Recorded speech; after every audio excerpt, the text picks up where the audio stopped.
비대위원 추가 인선도 추진, 정과, 논란 김대중 곳거치 정리설도, 서울. 는 연합뉴스, 김현정 이신영 기자는 자유한국당이 정책정당으로 탈바꿈하기 위해 즉석 투표기까지 사들여 당내외 위견 수렴을 강화하는 방안을 검토하는 것으로 전해졌다. 현장 간담회나 연찬회 등에서 정책 이슈에 대해 즉석에서 위견을 수렴한 뒤 향후 당내 정책 마련에 반영하겠다는 취지다. 김병준 비상대책위원장은 지난 26일 재선위원 조찬 모임에서 이런 방안을 설명하고 김용태 사무총장에게 검토를 지시한 것으로 알려졌다. 김 사무총장은 29일 연합뉴스와의 통화에서 안건에 대한 입장을 설명하고 즉석에서 투표를 통해 위견을 수렴한 뒤 다시 진전된 안을 놓고 토론과 투표를 진행하는 논조사 방식을 당내 위견 수렴에서도 도입하면 어떻겠냐는 취지로 도입을 검토하고 있다고 말했다. 주택부동산 토론에 참석한 김병준 비대위원장 서울는 연합뉴스 김현태 기자는 자유한국당 김병준 비상대책위원장이 26일 오후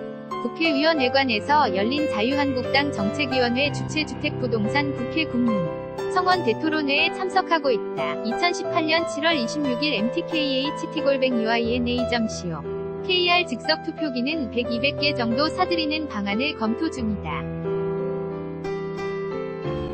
김 위원장이 향후 연찬회나 원외위원장과의 만남, 일반 국민을 대상으로 한 강연과 간담회 등을 추진할 때 현장에서 어젠다를 정해 소통하고 그에 대한 의견을 투표기로 취합하겠다는 것이다. 이렇게 취합한 의견들은 당내 정책 마련에도 참고하고 현안에 대한 당의 노선을 정하는 데도 활용할 계획이다. 당 일각에서는 관련해 한국당이 자주 거론하는 문재인 정부의 쇼와 다를 바가 뭐냐 라는 비판이 나오기도 했다. 김 위원장은 이번 주부터는 본격적으로 현장을 찾아 목소리를 들을 예정이다. 최저임금 인상으로 고통받고 있는 소상공인이나 기업 등이 현장 방문 대상으로 검토되고 있다.